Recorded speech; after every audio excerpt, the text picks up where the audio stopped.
Hey, it's me, JoJo from Jerz. And shocker, I've something to say.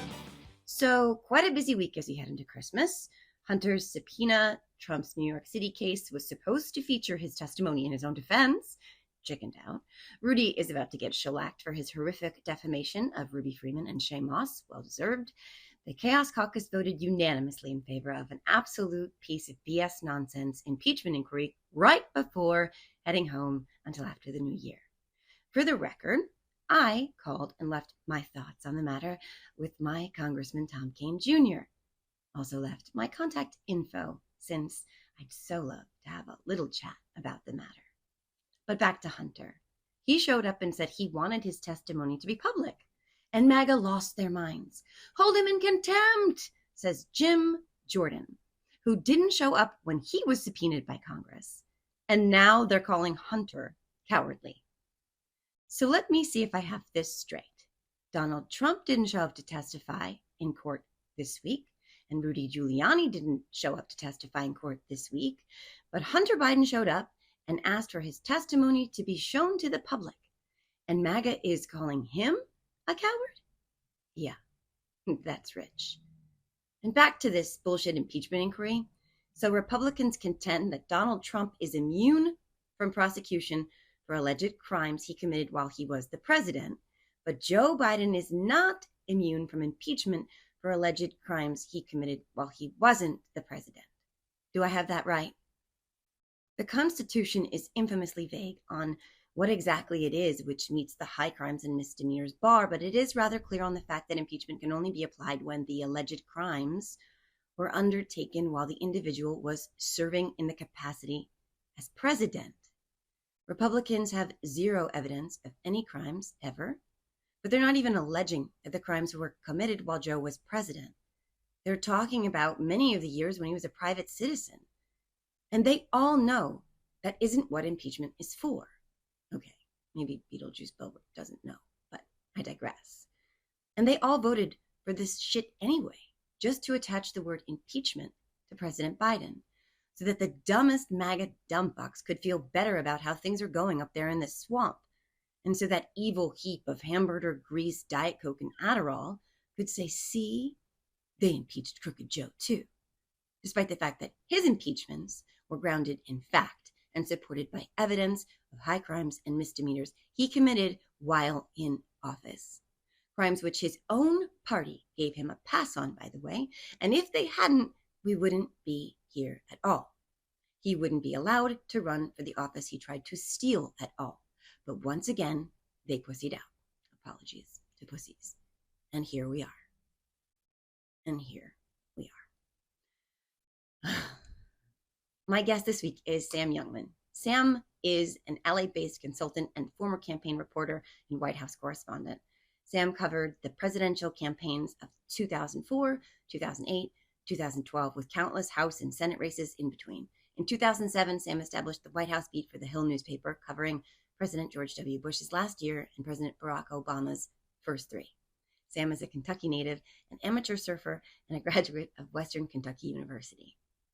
You have to check out his newsletter and podcast, Today's Big Stuff. It is amazing, hysterical, brilliant, smart, funny. Love this conversation. Cannot wait to have him back on again. Enjoy. Welcome to the Are You Effing Kidding Me podcast, Sam Youngman. I'm so excited to meet you. I'm so excited to have you here. I'm so excited to talk to you. Oh, thanks so much for having me. I'm really happy to be with you. I was just telling you before we started recording that I can't believe this is my first ever real interaction with you. I feel like we should have had this conversation or a conversation a million years ago, because you are in the same circles. Obviously, you're much more in the establishment side, and I'm much more in the just bratty person who rants on social media side. But we love to swear. You said you said cussing for democracy, but I'm very much in line with that. But I can't believe we never met till now. No, I feel the same way. Although I guess if there's a club for people who are cussing about what's happening in America these days, it would be like a really big club, like 81 million of us wearing name tags that say, "Hi, I'm freaked out." Hi, I'm Joe fucking Carducci. Every other thing is you have to swear. If you're like, oh, I'd like a fucking drink. Would you like? Well, that's the thing. We started this newsletter, this cussing newsletter, about 5 years ago now. And, I was talking to somebody the other day and they said, your newsletter is very loud. And I said, well, I think the word you're looking for is profane. And, it made a lot of sense when you would wake up in the morning and start reading tweets from Trump about, hey, I think I'll bomb California today. And, this is for the losers out there. And, I don't know how you react to that without cussing. Maybe better people than I am, but I just don't have that kind of restraint. Nor do I. So let's start with the newsletter because this is Pete, my really good friend Pete Dominic, put it on my radar. I can't believe I didn't know about it. It's called Today's Big Stuff, right? So Yeah. and I love you want to tell the origin story of it a little bit, but I do love it. It's cussing. It's like cathartic therapy cussing. Yeah. Yeah. Not just cussing, but like excessive cussing. Yeah. We actually started it for just a few friends of ours. It's Adam Parkamenko, who's a longtime Democratic strategist, and I teamed up on this and really started it for 6 friends. We were freaking out. We were basically trying to find a way to keep people in our circle informed on what was going on while also, laughing to keep from crying. And so we started this, kind of silly newsletter, and it just kind of kept growing through word of mouth. And one day we got an email from a woman named Geraldine, Louisiana, and she said, "Your newsletter is keeping me going." And we said, "Oh shit, it's got purpose now." And the thing we came to realize, and it's been true, and we've been reminded of it so many times over the years, is that one of the nicest things you can do for people right now is to remind them that they're not alone, that whatever they're feeling as democracy unravels and the world is on fire, if they're afraid, if they're angry, they're not alone. There are a lot of us that are feeling the same way. And, our response to that is to drop a lot of F-bombs everywhere we can. You're basically, that's like my love language. I mean, that's like I think my blood type is like, what are you fucking talking about? I mean, I literally named my podcast, "Are you effing kidding me?" So I get it. And that's one of the things that I hear a lot too. It's like, you just kind of, you say stuff that like we want to say, or we think, but we don't say, or whatever it is. And it connects us in this fucking stew of crazy. And I often say that I think that laughter is the best remedy for some of the crazy. I mean, it can't always be laughter, but like, just being able to take a moment and like have a legitimate laugh because it is so fucking crazy. And then Yeah. like, you have to sit back, right? When you obviously think the same way. And excessive swearing is fine with me. It's also very, like I said, cathartic. But like, let's talk about humor. How do you think, like, how does humor kind of like help us keep going?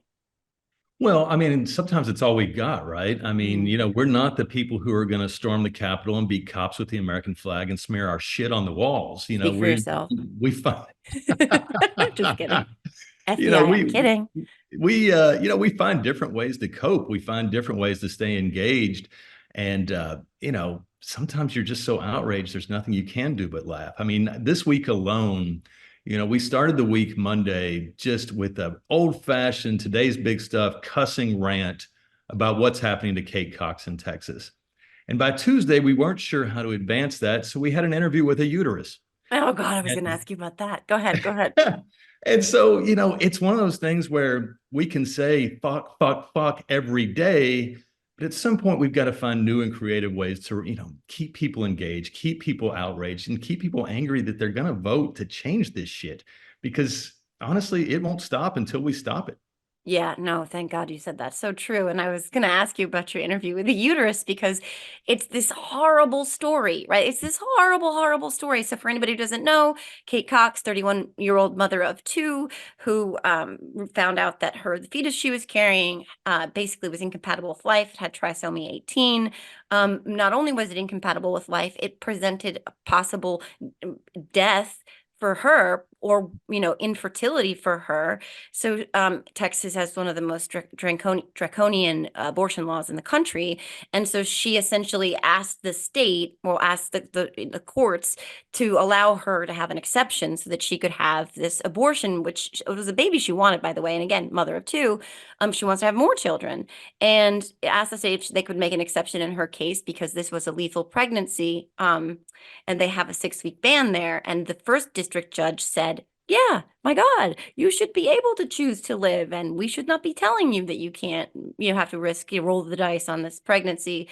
And then Ken fucking Paxton. Ken came in and he petitioned the Supreme Court, who then said, you know what? Hold up, lady. Hey, fancy pants. Like, no, we're not sure that you get to choose whether you live or die, because that fetus that's definitely not going to live, it has more rights than you do. And so they basically put a halt on it. And then they were like, we're going to think about this. So in the meantime, she's potentially going to die. Who knows? Like, she could get very, very sick. She could become infertile if, her uterus could have ruptured. And so she goes to another state. She has to flee to another state to have the procedure. And then while she's fled, the Supreme Court's like, yeah, we don't think that's actually as life-threatening as you said it was. So yeah, we weren't going to let you have it anyway. So let's talk about that. So yeah, it's crazy. And I've been doom and glooming this, but like it's hard to find the fucking humor because it's just so dark and like say it's Handmaid's Tale kind of stuff, but you guys went right at it in a totally unique, and I was laughing my ass off way, by interviewing a uterus, and the uterus is like, yeah, it's kind of crowded in here right now. Yeah. So tell me about who thought of that, and it's brilliant, and people should definitely read it. It's very funny. Well, I appreciate that. That was me. I hesitate to take credit, but yeah, like I said, on Monday, we were just cussing. We were just so mad. And by Tuesday, we had, a little bit of space to think. And, the thing to remember is Kate Cox is not an isolated incident. This is, it's happening in Kentucky right now. There's a woman in Ohio who's being prosecuted for having a miscarriage on the toilet. It's the tip of the iceberg. For every one person you hear about, God knows how many you don't hear about. The thing with our readership is we try to keep them motivated. We try to make them realize that they're not alone, but also we want to make people laugh, because honestly, the people we're up against are so relentless that it's easy to throw up your hands and just say, geez, why bother? So yeah, we try to get creative. We did an interview with the shit that was coming out of Rudy Giuliani's forehead one time. We've done multiple interviews with God. We did an interview with Moses last week where he said he is absolutely nothing like Mike Johnson, despite what the Speaker of the House says. So yeah, this week we thought it's time we spoke to a uterus. And I think my favorite reply there was when we asked the uterus if the people trying to control her actually know anything about her. And she said, no, half of these dumb shits think I'm where the pee comes from. And I think that probably accurately sums up what we're dealing with. Well, yes, and then you took it one step further, where the uterus, and I'm giving her a pronoun. She is a she, right? She says something about her friend the colon. Yeah, she said the Republicans are a lot like my friend the colon. They're totally full of shit. And it's like perfect. And the thing too about it is that it's memorable and quotable and shareable, so that like people are like, okay, we can do this. Like we can do this because like, I heard an interview you were giving where you're like, there's just so much shit. Like you were talking about the speaker's race, and you mentioned Moses Mike, and like how so many people I'm going to tweet that video out again today because you made me think about it, because like we really need to talk about this. People are not talking about the fact that the man who's like basically 3 heartbeats from the presidency, or 2 really, right? Like he's whatever second in line, I forget how that works. He talked about how God, the Lord, came to him in the middle of the night, and they had like conversations about how God said, you're basically Moses, or the Lord said, you're basically Moses. And they had a whole conversation about it. And if you heard someone at a diner talking to the person across the table from them like this, you'd be like, that fucker needs to be institutionalized. But this is the Speaker of the House. Yeah. And you're like, at least ask for a different booth, right? Right. Right. And like, I don't know, maybe he's having lunch with the Lord, but like, you said, because whoever it was asking, he was like, how are we not talking about this every day? And it was Pete. And you were like, you know what? There's just so much crazy. Eventually people are kind of like, I can't keep up. I don't want to keep up. I'm exhausted. And this is the problem. This is where it gets really scary, right? No. Well, that's the thing. Try to Google that sumbitch, his name's Mike Johnson. Right. Jack Smith or Fred Smith. Well, not Jack Smith. That's our guy. He's it is a challenge when you've got Marjorie Taylor, Boebert, Comer, Cruz. You've got just this murderer's row of dumb shit assholes. And, if I can use a technical term, Yeah, I And it's believe like, that's what they're I listed think as in the the dictionary. American people only have so much bandwidth. Most people have their own daily lives to contend with. They've got kids that got to get to soccer practice. They've got bills that are due. They've got, to put food on the table.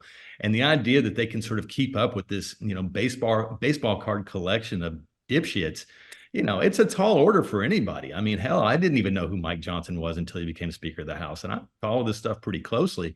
But yeah, when dude starts comparing himself to Moses and talking about his conversations with God, it's pretty scary shit. I mean, he's a lot like Jerry Falwell Jr. without the, super cool social life.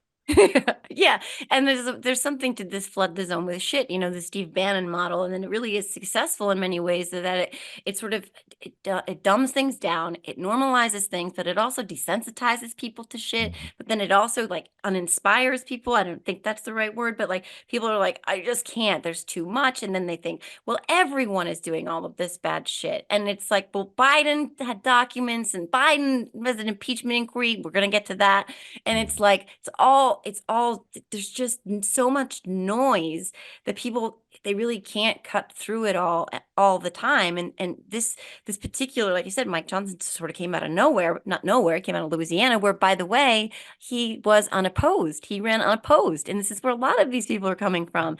And if you weren't paying really, really close attention, he was also one of the impeachment managers, or whatever they called them, Trump's team, and his first impeachment, I believe, not the second. I don't think he was in the second, but he was there. And then we now know, and largely also thanks to Liz Cheney, that he was a crucial part of the plot to basically, fake electors plot to overturn the 2020 election. And now that same person is the Speaker of the House leading an impeachment inquiry into the president he tried to, remove from office despite a legitimate election. And it's like, it's too much for It's people. So overwhelming. yeah, Yeah, it's crazy. It's it's right. overwhelming. But there is something to having messengers like you and like Adam who are like, okay, we know it's a lot. Like, we get it. We're gonna give you Right. some top line shit, and we're Right. gonna make it funny and engaging so that you can be like, oh, this isn't actually that intimidating after all. This is very sort of user friendly. Well, I think so. I mean, it is hard to keep up with these players. I mean, I thought I had a decent handle on everybody who was involved in the coup attempt against America a couple years ago. And then, oh no, it turns out this guy, Mike Johnson, who you didn't hear of till 15 minutes ago, he was actually very instrumental too. And it's like, oh shit. Well, I thought I had a pretty good handle on the Mike Flynn's and the Sidney Powells and the Rudy Giulianis. And oh, it turns out there are all these other people on Capitol Hill that most people couldn't pick out of a damn lineup. And it turns out they were trying to overthrow the government too. And, they're not done. I mean, I think that's what we're seeing, recording this on Wednesday. We're seeing the coup attempt very much still underway. We're seeing Mike Johnson still very much leading it as they try to impeach Joe Biden for the same silly Ukraine shit they've been trying to pin on him for years now without any success because it is absolute bullshit. But yeah, it is overwhelming. And the people we're up against are relentless. And there's so many of them. And a lot of them look like the same damn person. So it's hard, I think, for anybody to sort of keep track of what's going on. And, I appreciate you saying that about the newsletter. Hopefully we do help people kind of cut through the shit. But there's a lot of shit to cut through. Oh my God, there's so much shit to cut through. So let's start cutting through just a couple of things that are particularly shitty at the moment, which we got through Kate Cox. But like, okay, so Hunter Biden was subpoenaed and he was supposed to appear for a closed door deposition today. And he was like, let me come in, like, let's do this in public. Like, I don't really have anything to hide. You guys have seen my dick like a whole bunch of times, and you've even shown pictures of my dick. And like, let's just do this in public. I want, he gave a statement saying essentially like, I don't want any more lies and deceptions. I want to be out in the public. I have accountability here for what I did.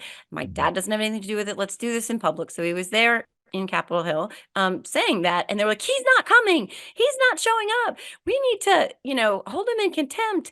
And the whole thing is absolute insanity because they want to talk to him, but they want to control the situation so that they can manipulate the transcripts. I don't even know. So Yeah. now Jim Jordan, who is defied his own congressional subpoena, is proceeding with congressional what do you call it, that he didn't show up. Contempt. Thank you. Yeah. Contempt. And I was just like, let's start with this whole situation. Why are they investigating Hunter Biden? And like, they keep saying they have evidence. that connects him to his dad with Burisma, but also these payments that are money laundered from China. I mean, like, let's just get into that a little bit. Like, just tell me. Yeah, I mean, the short answer is they're doing it because they have no shame. I Yeah. mean, they can't find anything to stick to Joe Biden, so they go after his only surviving son, Mm. who is a well-known drug addict. And I think most Americans I know have quite a bit of compassion for that kind of thing. Not the Republican Party. I mean, their goal from the beginning seemed to make him relapse or even worse. And I thought what Hunter did this morning was really smart to show up on Capitol Hill and say, "Hey, I'm standing here ready to talk, but I don't want to go behind closed doors where Jamie Comer can lie about me." House Republicans have been caught lying about this so many times that even the Capitol Hill press is starting to call it out. And you're full of shit if that press corps is calling you out. And so, yeah, Comer even got caught using a Chinese spy Yeah. to try and smear the president. And so, I don't think Hunter Biden is crazy to not trust these people to tell his story accurately if he does it behind closed doors. I would want all the cameras rolling too. I would want every single person to see what I'm saying and let them judge for themselves and not run it through a filter of bullshit, courtesy of Fox News and all the other right-wing echo chambers that James Comer seems to be relying on to push this bullshit impeachment case. Yeah, and Fox News, even like you said, they're like, there's no evidence here. I mean, Ducey keeps saying there's no evidence here. They asked Comer and Jordan today, where is your evidence? And they cited these checks, and the checks, they're loans, but they keep saying this is their evidence, but it's not. It's not evidence at all. But this is a bigger thing. The thing is that they fucking lie. Like they just without with abandon this just they don't care. It's constant lying. It's so blatant that it's really hard. It's almost like it's like trying to staple jello. It's like playing a perpetual game of I know you are, but what am I? And you it's like people eventually I can't win. Like they're just lying about their evidence. There's no evidence, right? Like it's crazy. I just for your listeners edification. So I was a political reporter for about 20 years in DC for about 10, 3 presidential campaigns, 4 years at the White House. And the biggest change I saw over all that time, aside from the rise of Trumpism, was the difference between spin and lies. It used to be lying was a bad thing. So you would spin it, right? There'd be a kernel of truth in there that you would sort of shade to make your point. And then it became just straight up lying. It became, hey, here's you on tape saying this thing about Social Security. And the candidate says, nope, that's not me. And you say, well, I don't understand. I'm looking at it. Well, too bad. It's not me.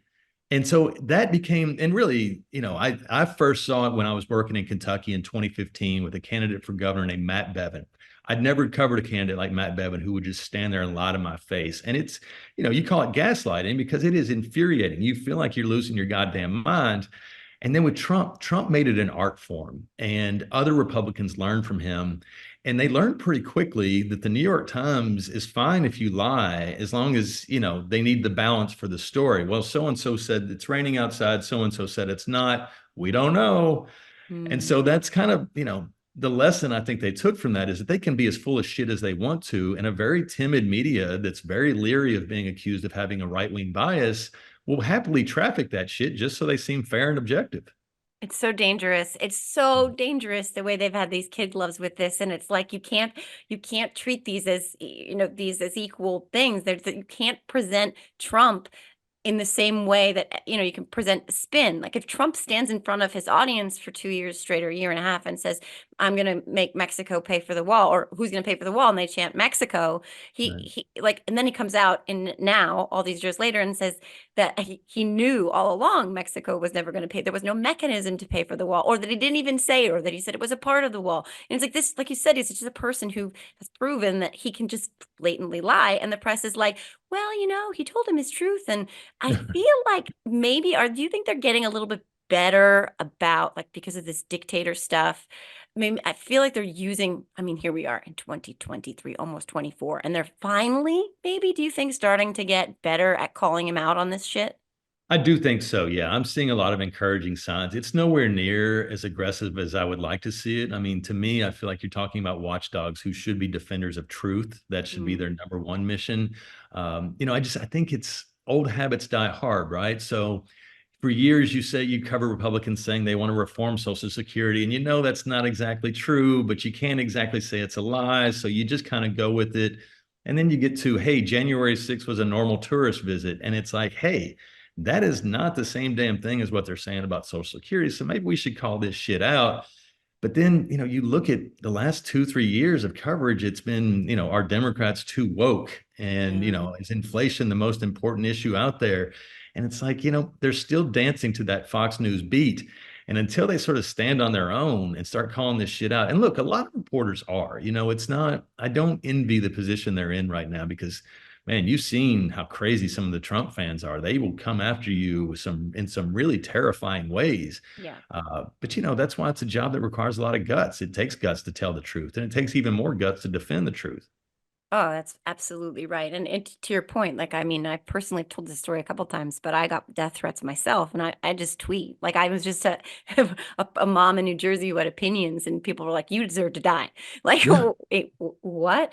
But yeah, I mean, there's this war on truth, and we're losing some of the platforms like Twitter, where, used to be able to, there was some control on, making sure that we were vetting some of this stuff. That's where, you could find a lot more journalists, and now that's not there anymore. And so a lot of this really fringe stuff is seeping into society at large, and then these things get very confusing to people, and then people are like, wait, but I saw that whoever Trump was in love with Osama bin Laden, or whatever you want to make up. They're like, well, I saw it on TikTok, and it's like, wait, no, but that's not true. And it's really, really dangerous because there's so much disinformation, and it's intentional, and it's so divisive too. No, it's a full-on information crisis. I mean, I don't think people know what's up from down anymore. I first noticed it during the Obama years when I was still a working reporter. I was in my hometown in Kentucky, and a guy I had known almost my whole life came over to the house and he said, "Hey, so Sam, I heard that they went ahead and arrested Obama on terrorism charges." And I was like, "What the fuck are you talking about? Like, do you think that it might be bigger news than just the AM radio station you heard it on?" And I remember pointing him to a picture of my mom with the Obamas on the wall, and I was just like, "Do you think I introduced my mom to terrorists?" And Wow. but it had not occurred to him that he might not be hearing accurate information. That was 10 years ago. It hadn't gotten better. It's gotten worse. And I was going to say, just to your point about death threats, I remember when I was first starting, I'm going to date myself a little bit here, but I was a newspaper reporter for a long time. And I remember when I was first starting out, people had to literally mail you hate mail. They had to actually put a stamp on it and send it to you. Yeah. And I remember getting a cutout of a piece I wrote one time, and it said, "Are we sure this note wasn't written by Henny Youngman because it's a joke?" And I thought, hey, that's so creative, and you took so much time. I really applaud that. And then it just became, Nazi lover 6969 says, "I hate you and I want you and your family to die in a fire." And it's like, okay, that's not quite as clever. Yeah, and they just have to work for that shit. You know what I mean? Like, you need to get an envelope and write it out. You know how to spell at least a little bit. You need to get a stamp. Mail it. Yeah, no, mine just found my phone number and called me when Paul Pelosi was hit in the head with a hammer, and was like, "We're coming to your house. You're next." Oh my God, Joe, that's terrifying. I'm sorry. Oh, thanks. No, it was a very eye-opening experience for me, and I was shocked that it was not the last time. It's been a while since, knock on wood, but I was this is where we are. Really, this is where we are. I mean, the violence component is another part of this that I don't talk about enough, but there's such a normalization of violence on the part of not just the far right anymore. I mean, we're seeing it in fucking halls of Congress. Marge Green and Lauren Boebert of catfighting, calling each other names, and Kevin McCarthy allegedly kidney punching Burchett, and then I always call him MMA. What's his name? Mark Wayne. Mark Wayne. Mark My Wayne favorite. is taking on Teamsters in the Senate. And but the thing is, he went on TV that night and he doubled down on it. Why did he double down on it? I mean, you could speak to that. Why is there this huge push towards normalizing but celebrating and heroizing violence?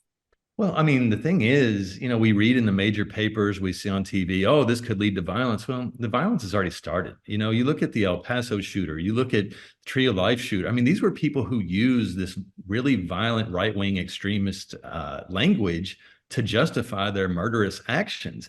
And, there's comfort in hoping that the worst is yet to come, I guess, and not believing that the worst is already happening. But, January 6th for me was a pretty watershed moment where all this violent rhetoric built to a fever pitch, and they finally did something about it. They showed up with weapons. They used the American flag as a weapon. They maced police officers. They beat police officers, engaged in, hand-to-hand combat for hours. And a lot of America seems okay with that, like to a shocking degree. I think that's the thing about Trumpism. There have been so many times along the way where you thought, okay, this is sort of where the wave is cresting. It's going to break and it's going to roll back to normal times when this shit was unacceptable. And it's just not breaking. It just keeps building and it gets a little more scary every damn day. And so, yeah, I mean, the political violence is very real. It's being celebrated by a lot of people. And although I guess we shouldn't be too surprised that a gentleman named Mark Wayne is celebrating political violence, because he's probably not celebrating Shakespeare. But it's just, it's utterly horrifying. And I don't think there's anything wrong with saying, hey, I'm scared about where we're headed. Yeah, and they keep moving the line. They moved the line enough at this point that the former president can say that he supported the idea of watching his VP be hanged in front of the Capitol. I mean, but we just moved past that. They moved the line, and it's normalized. It is really scary. But I mean, this is again the world that we live in, and this is also back to Moses Mike. This is also this other component where not only has January 6th been whitewashed because we went too long without accountability, if you ask me, for one of the reasons for why. They had too much time to rewrite that history. But we now have Moses Mike Johnson saying to people, oh, well, we're going to blur out faces of the videos that we're going to show of that day to show that it was really peaceful. But anybody who did anything that might look otherwise, we're going to blur out their faces, which to me was telling anyone who might want to engage in violence, like, we got you. We have your back. You'll be fine. Don't worry. I'm a very powerful guy and we got you. And look at Trump, recording that song with the people who are actually in jail for this shit. And you're right. I mean, it's a signal from the very highest parts of the Republican Party to the very worst elements of their party. Hey, it's cool what you did. We got your back. And if Trump gets back in, you're going to be pardoned. So just hang tight. Just sit in jail a little bit longer and we got your back. I mean, hell, Marjorie Taylor Greene and George Santos and a lot of other very cool people have been, hanging out outside the jail, complaining about how poorly these people are being treated. I don't remember them ever complaining about criminal justice, situations before. I mean, look at the jail here in Los Angeles. I mean, there's some true horror stories that are happening, and they only seem to give a shit when it's people who attack the U.S. Capitol. Yeah, and there's so much.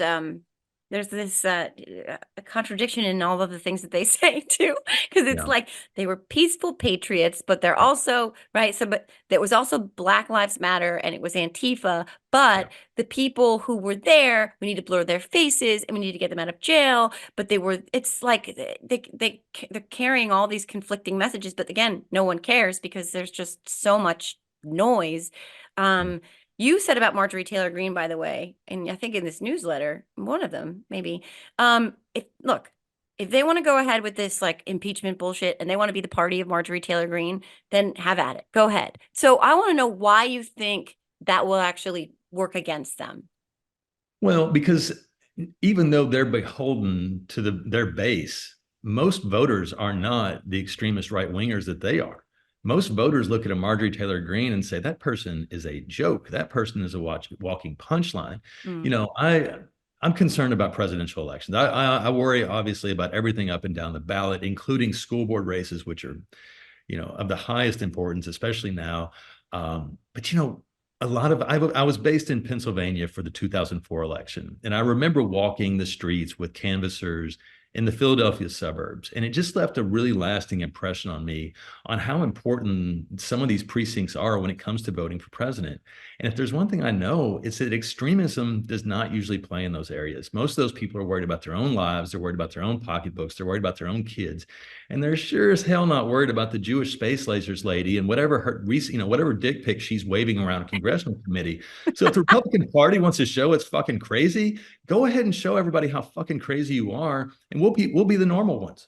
Yeah, I think again, to your point, in Pennsylvania, what we saw in the elections that just passed, in the school boards in particular, not just PA, Yeah. but Iowa, Minnesota, New Jersey, even, because New Jersey is terrifyingly turning a little bit redder than I'd like. But we saw that rejection of the crazy and the chaos. We saw it in Ohio with issue one. We saw it certainly with those school board races where people were like, actually, I don't like this. A whole bunch of Trump districts in Ohio voted for issue one. It's like, you know what?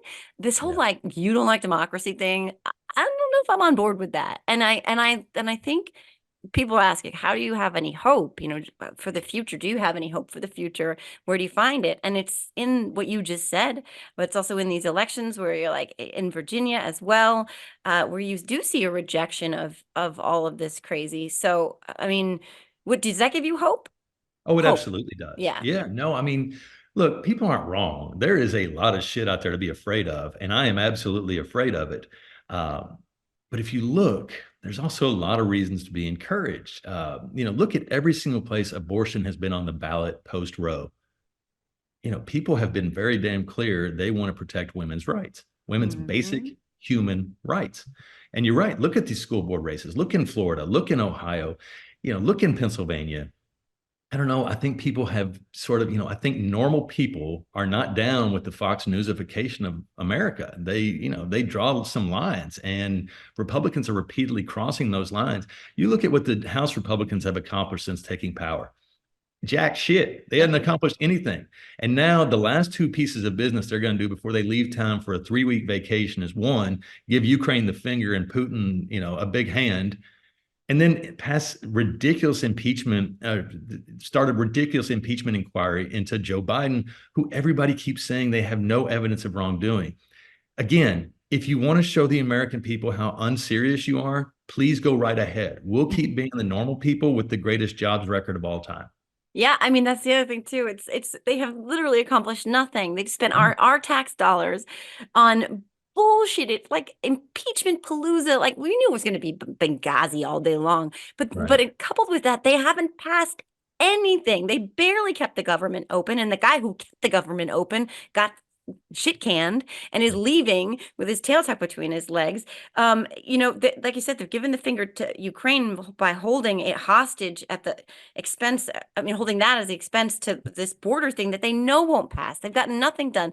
They haven't even attempted to do anything about the inflation shit they ran on. By the way, inflation is starting to decrease and lower because of Joe Biden and the Democrats, and because this happened to the whole effing world. But yeah, they have no record to run on of any kind of success. They've fleeced members, they've lost their majority. And so like the scary thing is to me, and I have this question all the time, is like they don't seem to fucking care. So are they Yeah. gonna cheat so much that they're like, we're good, we got this because of gerrymandering and all the other suppressive shit they're doing, that they don't think they need to have any actual wins, policy, legislation? I mean, what do you think about that? I mean, I think there is a lot to that. I think they don't fucking care anymore. I think they've decided, hey, look, we've rigged the system. We created our own media ecosystem, and that's what matters more than anything. And look, they're also trying to rig the scoreboard so that it only counts their wins. But I also think they're sort of victims of what they created. They created this beast to attack their enemies, but it also eats them too. Mhm. Kevin McCarthy is a perfect example of that. And if you don't keep feeding that beast, then it's going to eat you. I mean, even, the Freedom Caucus is putting out missives against Mike Johnson today. And it's like, really? The Moses guy isn't right wing enough for you? Yeah, I, I wish I had a better answer here. But I don't. Yeah. I love that, but it's like, I think about Kevin McCarthy that way all the time because it was inevitable. It's always Yeah. inevitable. And as Rick Wilson says, everything Trump touches dies. And it's always inevitable. And they will eat each other eventually. I mean, it's not sustainable. It's really not sustainable. It's just about Yeah. what can you do for me right now? But eventually you're going to need to do something for yourself, or I'm going to need something much bigger of you. You're not going to be able to give me. And then I'm going to destroy you, or we're going to destroy you. Well, I mean, look at Mitch McConnell, who's being regarded as a moderate now. I mean, he Yeah. helped stoke all of these fires for so long because this base helped him win election. when elections, and it's, I mean, essentially what you're talking about, and I'm not the first person to say this, but Dr. Frankenstein's monster turned on him. Mm. Mitch is sort of the best example of that. He went along just enough to stay ahead of the mob until he didn't, and then he got devoured. Mitch McConnell's a shell of his former self right now. I covered him about a decade ago, and he was a feared man, somebody Mm. that other Republicans were afraid of. And now he's kind of a joke to the point that, he's punting on Ukraine when that's not what he wants to be doing. Yeah. But no, like I was saying earlier, they created this beast. They've got to feed this beast. They couldn't go home for Christmas without saying something to the base. Hey, look what we did to Joe Biden. And so they push through this ridiculous impeachment thing. So they'll have at least one thing they can say, hey, look what we did. And the Mm-hmm. thing they don't realize is it's never going to be enough for the people who wanted to hang the vice president. I mean, that really does say it all when you think about it. Like I was joking, they're gonna be like, okay, well now they can open their Christmas presents and be like, I got a let's go Brandon koozie because I own the libs because we got our impeachment inquiry. And it's like, yeah, like you said, that's all that they wanted to kind of chum those rabid waters for whom none of this will ever be enough unless they see people hanging from gallows and like they want blood because that's what they've been primed for years and years and years to want. And it's really scary. Like, but it's also it's the thing about this, and we'll move on because I know I've kept you already a really long time, and I have a bunch of other questions that are not related to this. But it's like we've seen this story throughout history. I mean, it's very reminiscent, obviously, of what the Germans thought of Hitler when they thought that they could constrain Hitler and that they could use Hitler to get what they wanted accomplished. Until Hitler obviously usurped them, and he was larger than them because it was this this huge populist thing and built on hate, and it's so powerful. And many of us saw this. Most people saw this coming in 2016 when we're reading like how democracies die and how you need the gatekeepers, and if the gatekeepers don't do the gatekeeping, you're gonna let this monster who I always thought of McConnell as kind of like standing in front of, and or whichever way you want him to stand, but hiding behind or standing in front of, either way, that he thought he could constrain Donald Trump. And clearly we see now that certainly was not at all the case. No, and I think, one thing I left out when I was talking about the people that, especially House Republicans are serving these days, the reality is they're serving one man, Donald Trump. They are so afraid of him. They're doing exactly what he wants them to do at all times. Trump says, I was impeached, so impeach Biden too. And that's how we get where we are. And, McConnell is a sort of a funny example to me because he was such a tough and feared Republican for such a long time when the currency was campaign donations instead of, Trump showing up in your district and either supporting you or not supporting you.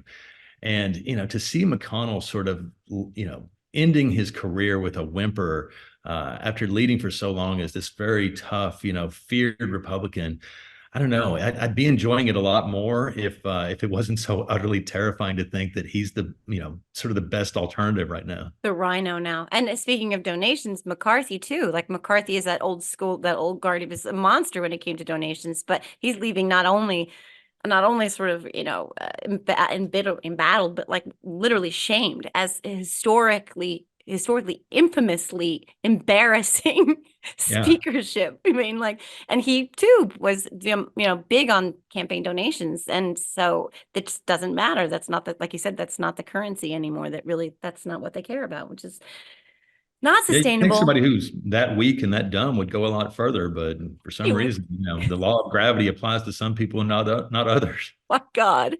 I mean, it would be really fun to do a word cloud about Kevin McCarthy. I mean, we just see. I think I've called him a cuck like 472 times at least in the last 2 weeks because it's one of my favorite I words mean, to well, the use. story, the story Swalwell always tells about McCarthy is that, he found out that Trump likes Starburst, but only the red and the pink ones, which, by the way, it might be the only fucking sane thing I've ever heard about Donald Trump because he's right. The yellow ones and the orange ones are kind of gross. Yeah, Um, but, it's true. McCarthy finds out Trump only likes the red and the pink one. And so he starts bringing him only red and pink Starburst. And it's like, Oh okay, man. that's the most humiliating thing I've ever heard about a man. Surely it can't get worse. And then it did. And it kept getting worse. And the candy was like the high water mark of like his toughness. And yeah, I mean, Okay. 15 votes to become Oh. speaker. I mean, Eh, imagine Democrats going through that, what the coverage would have Oh. looked like. I And mean, and then to walk away essentially with like a toy gavel and a speaker sign and nothing else and being like, okay. And you said something earlier about like somebody saying, well, we have this tape of you saying this thing. And Kevin McCarthy is a really good example because we have the audio tapes of him saying, no, he needs to leave or we will kick his ass out. And then he was like, hey, did you say this? And he's like, nope, I didn't say that. Like, right. We have the tapes, right? Nope, yeah. Didn't say that. It's like, don't believe your lying ears. Dishonest and dumb. You really seem like he was going places. Yeah. Now he's going back to California where he can, I don't know, become a porn star, whatever they do in Bakersfield or wherever he's from. No offense to anybody from California. I have a lot of people who follow me in California. I love California. I don't love Kevin McCarthy, and I love porn, but so I don't really want him to go to porn. So I have to believe George Santos cameo does much better than the Kevin McCarthy OnlyFans, though, because my God, who would hate themselves that much? I would hate George Santos enough to send him an OnlyFans subscription of Kevin McCarthy, though. But did you know that George Santos made his salary in 1 week on Cameo? He made I think half of it was from Democratic lawmakers wanting to make a point. John Fetterman is like sending Venmo to George Santos. Oh, God, he's the worst. I'd like to see him in handcuffs and not in a porn and not in an OnlyFans, believe me. On that note, I'm going to move on to the last portion of, because we haven't talked enough and I apologize. I always have a random question round of my podcast. So this is the random question round. Are you ready, Sam? As ready as I can be, I think. Okay, please be as deliberative as possible with your answers because these are very serious. Okay, you have to pick one. You go to a party where you know no one, and you either have to pretend you're a QAnoner or a flat earther, and you need to try and convince the partygoers to agree with you. Which is it? Ooh, it's kind of a distinction without a difference, isn't it? I don't know that I don't know that the Venn diagram on that is a circle. I know it's like probably lots of overlap, but I don't know that all flat earthers are QAnoners and vice versa. I mean, I guess it feels like it depends on the party. Like if it's a lighthearted birthday party, then you definitely want to talk about, Hollywood people trafficking human children to drink their blood. If it's an eyes wide shut kind of party, then I'm going more flat earth because I think that's probably more acceptable. I think if I go to a party where I don't know anybody and those are my two choices, I'm going to go home and watch like Friends reruns or something.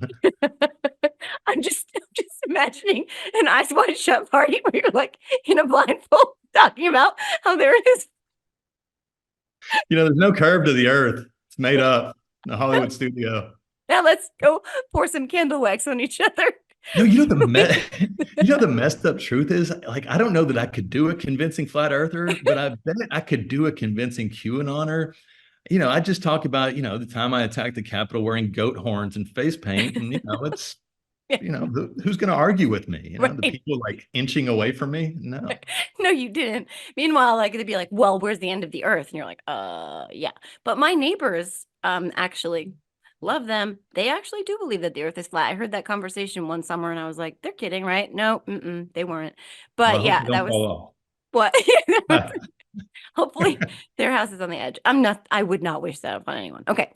Number 2, whose accountability partner is busier logging porn searches at 3:17 a.m. on a Tuesday? Mike Johnson's son or Josh Hawley's wife? So whose porn accountability partner is busier at 3 a.m. on a Tuesday night logging porn searches? Wow. Oh, that's horrifying to contemplate. I really hate where my brain is going right now. My God. I'm going to say Mike Johnson's son because Aaron Hawley usually spends that time trying to control her fellow women's bodies. And, I think Josh Hawley is adequately reined in these days. He gets out his energy and his sexual aggression by sprinting through the halls of the Capitol, pissing himself as the rioters he inspired follow behind. Jesus, what is wrong with these people? What is I don't understand. Like, we should really talk more about the whole Johnson porn thing because, yeah, maybe we shouldn't. Do we just sound crazy when we talk about this shit? Like, yes, but I mean, we're crazier if we don't talk about this shit. Like, this is a guy who believes in, the rapture, who's having his son monitor his porn intake. Yeah, it's weird. I mean, and he spent like hours on Kevin McCarthy's OnlyFans page last week, and his son was like, "Now this is allowed. This one I'll grant you because you want to know how the last guy did it." That's right. And there was a lot of spanking. There's a lot of spanking. Kevin McCarthy loves to be spanked. And then you got Clearly. that little what was his name? The Henry, what was his name with the gavel? Gavelgate on a crate. Mick, what was his name? He's Oh, retiring Patrick soon. McHenry. McHenry. So Yeah. McHenry there with like a paddle, or he's spanking him with the gavel. That's it. It's gavel porn. It's a gavel fetish porn. Well, these random questions are deeply upsetting. Sorry. I've never taken quite a dark path with these questions. I thought listening to you talk and looking at your own newsletter, this seemed to fit. So I apologize. Yeah, no, I have that coming. I deserve that. That's what Kevin McCarthy said. Okay. Who is drunker right now? Ronnie Jackson or Rudy Giuliani? Yes.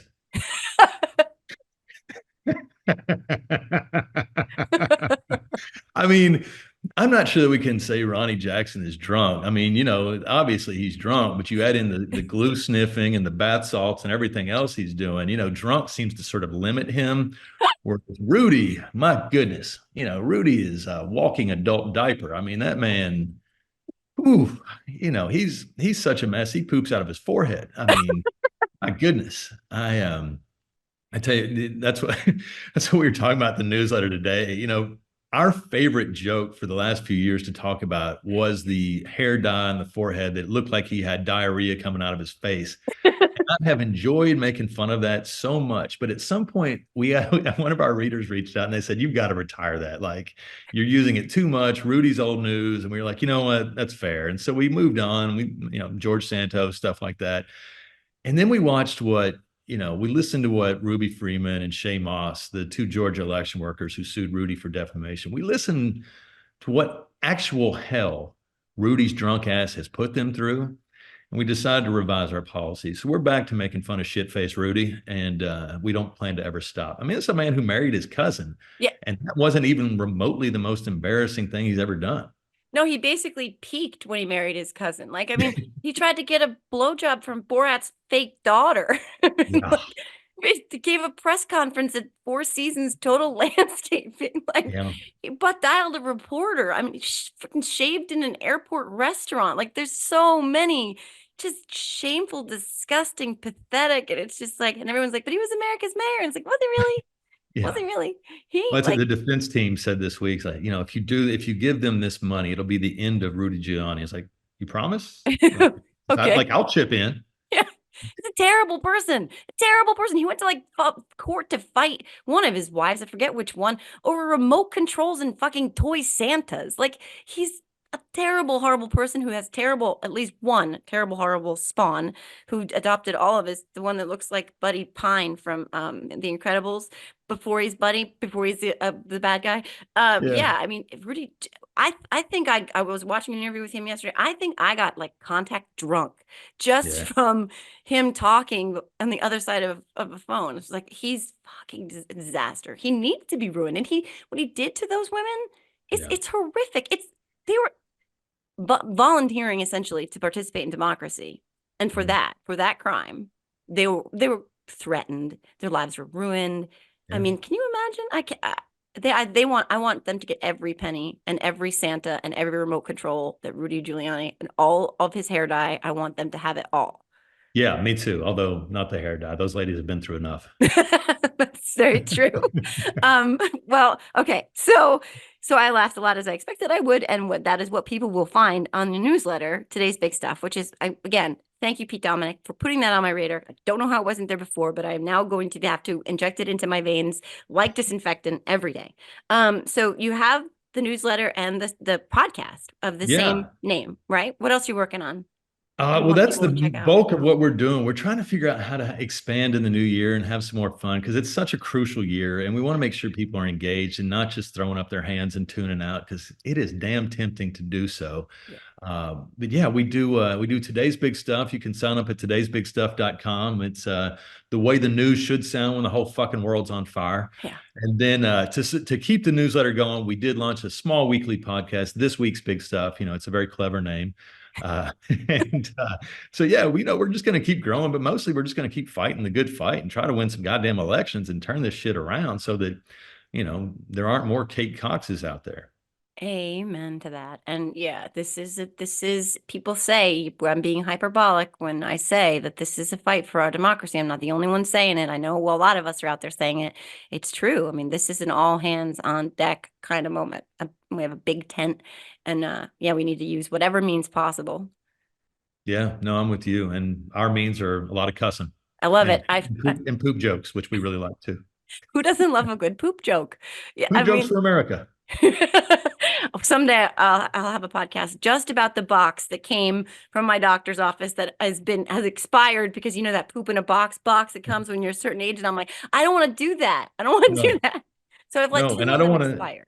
And that's, that sounds like some Ronnie Jackson shit. Somebody sends me a box and says poop in this. I'm really questioning their doctor credentials. Yeah. Yeah, he's the guy who said that Trump was who could live to 200 years old, Candyman himself. Fucking, I can't. There'll be some real winners in Congress, but yeah. Well, with that, all that, this is an incredible conversation. I'm so glad I got to meet you. So glad I got to talk to you. So glad I got to get your insight on all of this. It's obviously hysterically funny, but it's super super important. And I thank you so much for that. Like, I think that we need more people who just cut through the bullshit and all the noise. However, you have to get there. So thank you for doing that. Well, thank you. Now there are a few people doing it as well as you are, and I'm so grateful to you for your support and for having me on and for just fighting a good fight every damn day. Every damn day. It's democracy is it's an active endeavor. It's an everyday practice. We know Yeah. that now. I think we Yeah. took it for granted for far too long, but we can't anymore. So we won't. Hell no. Hell no. And Cussing for Democracy is probably what I'm going to name my next podcast. But I love for that. now, that does it for this episode of the Are You Effing Kidding Me podcast. Thank you again, Sam Youngman. That was amazing. I had such a great conversation. I want to talk to you all the time.